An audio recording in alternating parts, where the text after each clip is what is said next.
क्योंकि तामीर इजी है। अस्सलाम वालेकुम नाजरीन, मैं हूं आपके साथ सारा परवेज। नाजरीन, जब पुराने घर गिराए जाते हैं तो आपने नोट किया होगा कि अक्सर उनकी जो वायरिंग है वो काफ़ी मेंटेन्ड होती है। लेकिन आजकल हम कॉपर की वायरिंग करवाने के फ़ौरन बाद भी देखते हैं कि काफ़ी प्रॉब्लम्स आना शुरू हो जाती हैं, शॉर्ट सर्किट होने लग जाते हैं और डिफरेंट किस्म की प्रॉब्लम्स हमें फेस करनी पड़ती हैं। क्या आपने कभी सोचा है कि ये सब कुछ क्यों होता है? अगर आपने सोचा है और आपको फिर भी इसका जवाब नहीं मिला तो आज हमारे इंटरव्यू में आपको इनके सारे जवाब मिल जाएंगे। आज तामीर-ई-ज़ी के प्लेटफॉर्म पर जिन एक्सपर्ट ने हमें ज्वाइन किए हैं वो है ज़ीशान अनवर साहब। ये कि इलेक्ट्रिकल इंजीनियर हैं और इनका वायरिंग के ऊपर 10 साल का एक्सपीरियंस है। इनसे हम बात करेंगे और जानेंगे कि किस तरह हम वायरिंग के कौन से स्टेप्स अडॉप्ट करके बेहतरीन तरीके से हम लॉन्ग लास्टिंग वायरिंग कर सकते हैं, जिससे हमें मजीद किसी किस्म की परेशानी का सामना ना करना पड़े।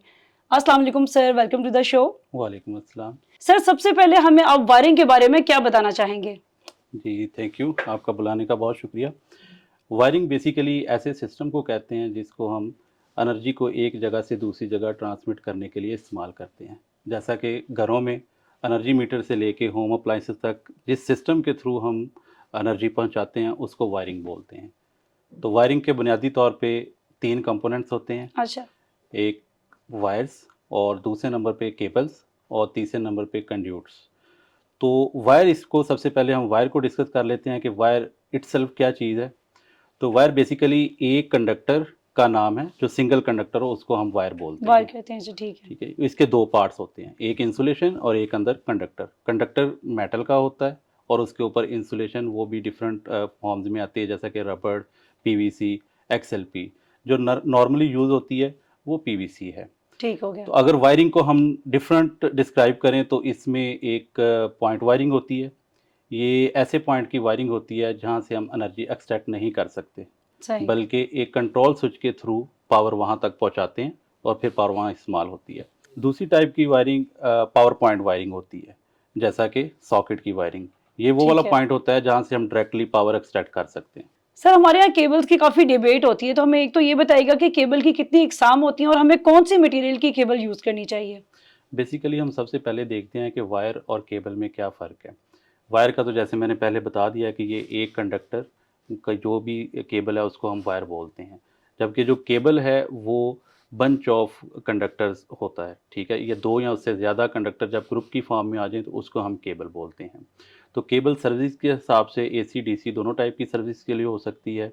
जैसा कि हम देखते हैं कि फाइबर ऑप्टिक केबल है, कंट्रोल सही। केबल है, इंस्ट्रूमेंट केबल है, वेल्डिंग केबल है, बैटरी केबल है। ये कुछ एग्जांपल हैं जो एसी और डीसी सर्विसेज के लिए हम केबल इस्तेमाल करते हैं।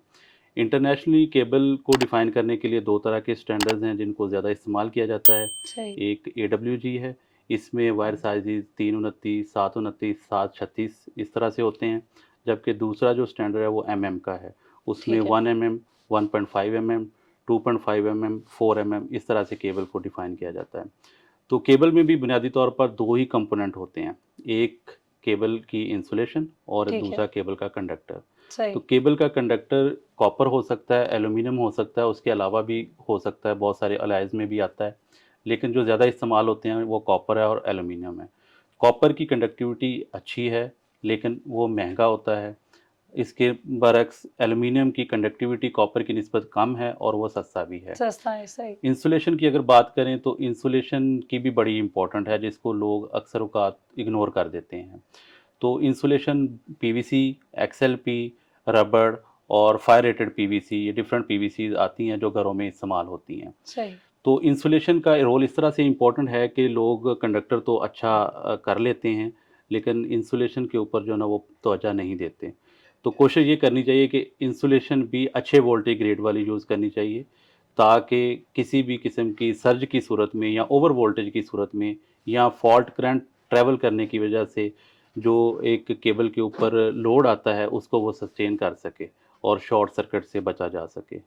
अच्छा सर, ये केबल के बारे में तो हमें पता चल गया। सर, हमें इलेक्ट्रिकल कंड्यूट के बारे में बताइएगा कि ये क्या होता है? कंड्यूट बेसिकली उस पाइप को कहते हैं जो केबल को पाथ मुहैया करता है छत में, दीवार में या फर्श में।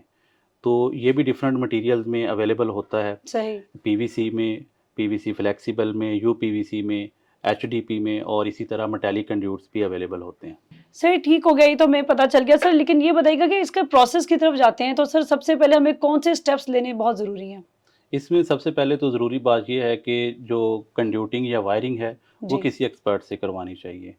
और सेकंड नंबर पे अगर देखा जाए तो कंड्यूटिंग वायरिंग किसी ड्राइंग के मुताबिक हो, कंस्ट्रक्शन ड्राइंग के मुताबिक हो जो ठीक है। फाइनल हो, ठीक है?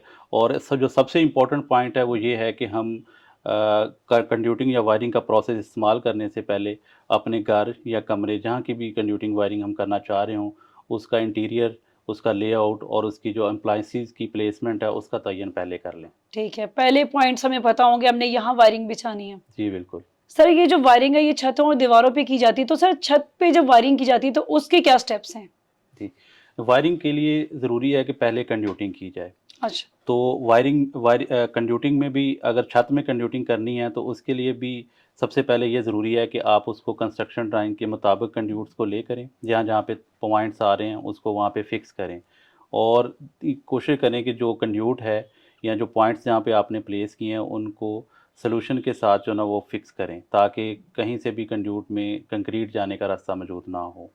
और कंड्यूट को अपनी पोजीशन के ऊपर फिक्स कर दें, ताकि अगर कोई सिविल एक्टिविटी होती है जैसा कि स्लैब की पोरिंग वगैरह होती है उसमें ठीक है। कंड्यूट अपनी जगह से डिस्प्लेस ना हो जाए। इसके लिए हम बांध भी सकते हैं या किसी तरह का कोई ऐसी सपोर्ट इस्तेमाल कर सकते हैं कि कंड्यूट अपनी जगह पे फिक्स हो जाए। अच्छा, जो एक कमरे का फ़ैन बॉक्स है उसको दूसरे कमरे के फ़ैन बॉक्स के साथ कनेक्ट करते हैं वाया कंड्यूट।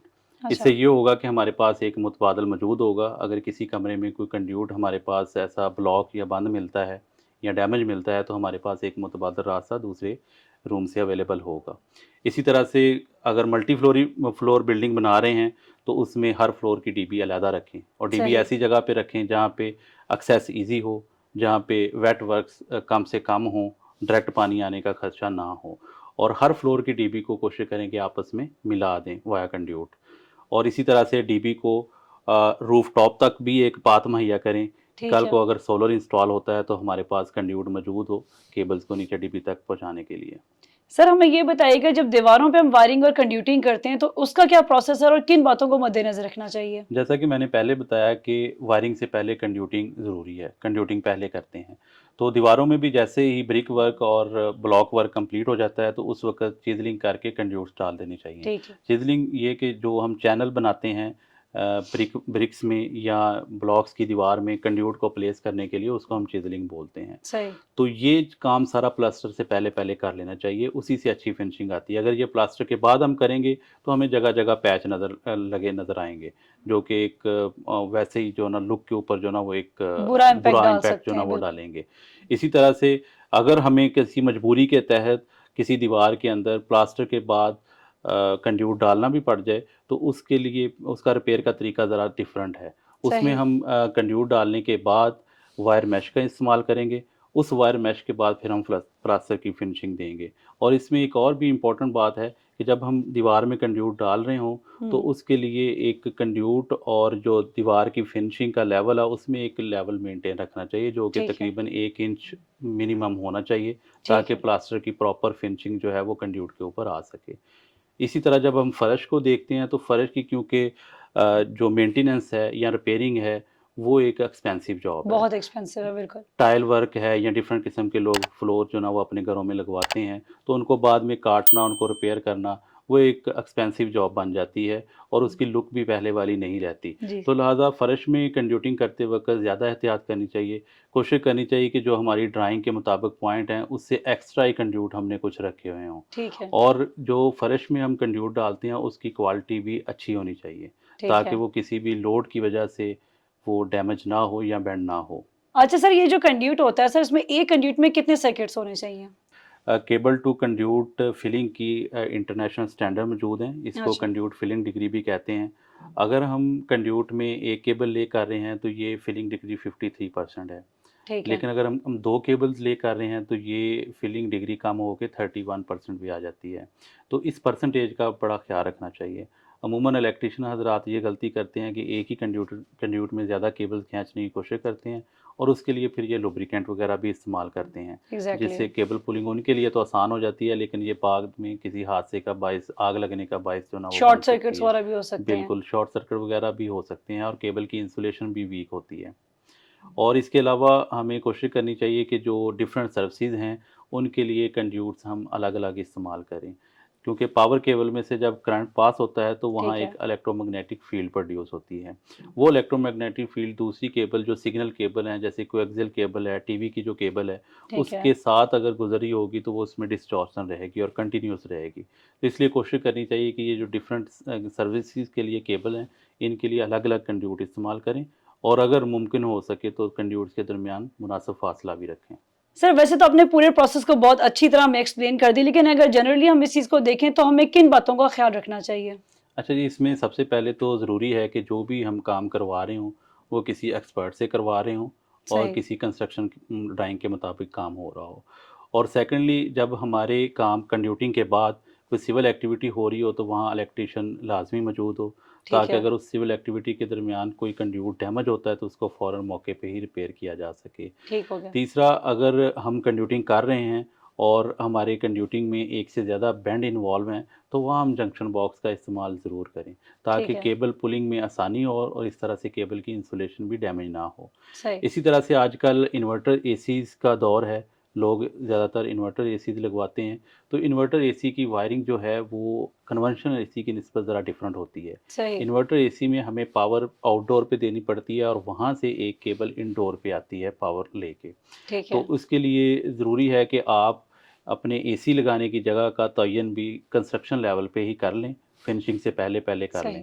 ताकि वहाँ तक कंड्यूटिंग की जा सके, इनडोर से आउटडोर तक आपकी कंड्यूटिंग मौजूद हो, ताकि पावर पहुँचाने में कोई मसला ना रहे और ओपन कंड्यूटिंग की भी ज़रूरत ना पड़े। इसके अलावा एक चीज़ जो बहुत ज़रूरी है कि केबल को कभी भी दरमियान में कहीं जॉइंट ना लगाएं कि अच्छा। जो नज़रों से ओझल हो। जैसा कि इलेक्ट्रीशियन हज़रात अमूमन ये गलती कर देते हैं कि केबल का या वायर का अगर कोई पीस छोटा पड़ गया है तो वो उसको जॉइंट लगाने के बाद वो पुल कर देते हैं। तो इस तरह से जॉइंट जो है वो दीवार के अंदर कंड्यूट में किसी जगह पे पहुंच जाता है, हम्म। जो कि बाद में एक शॉर्ट सर्किट की सूरत में सामने आता है और उससे आपकी केबल और जो आपने कंड्यूट इवन डाला होता है, वो दोनों डैमेज होने का ख़तरा है, उनको आग सही। लगने का ख़तरा है। तो इसके अलावा जो पाँचवीं चीज़ मैं यहाँ पे मेंशन करना चाहूँगा वो केबल के कलर्स हैं, अच्छा। कि केबल डिफरेंट वायर है या केबल है, वो इंटरनेशनल इलेक्ट्रोटेक्निकल जो कोड हैं उसके मुताबिक डिफरेंट कलर्स में आती हैं। ठीक है। अमूमन जैसे हम फेज़ को रेड, येलो और ब्लू और इसी तरह से न्यूट्रल को ब्लैक के साथ डिफ़ाइन करते हैं, तो वो इस तरह से केबल मार्केट में मौजूद हैं। ठीक है। तो केबल की कलरिंग का भी बड़ा ध्यान रखना चाहिए जब हम वायरिंग कर रहे हों, कि एक सिलेक्शन बना लेनी चाहिए या कॉम्बिनेशन ऑफ वायर्स बना लेना चाहिए, बिल्कुल। जिसके मुताबिक हर कमरे की हर अप्लायंस को एक जैसे केबल कॉम्बिनेशन के साथ वायरिंग करनी चाहिए। Thank you so much sir. जी तो नाज़रीन, उम्मीद है आपको वायरिंग के पूरे प्रोसेस की मुकम्मल समझ आ गई होगी। इन इंस्ट्रक्शंस को अगर आप अप्लाई करें तो ना तो सिर्फ आप शॉर्ट सर्किट और डिफरेंट वायर्स की प्रॉब्लम से बच सकते हैं, बल्कि आप रीवर्क से भी बच जाएंगे। अगर आपको फिर भी लगता है कि मजीद किसी किस्म की रहनुमाई की ज़रूरत है तो आप हमारी वेबसाइट tameereasy.com विजिट कर सकते हैं। कंस्ट्रक्शन से रिलेटेड रहनुमाई और अपडेट्स के लिए विजिट कीजिए tameereasy.com। क्योंकि तामीर इजी है।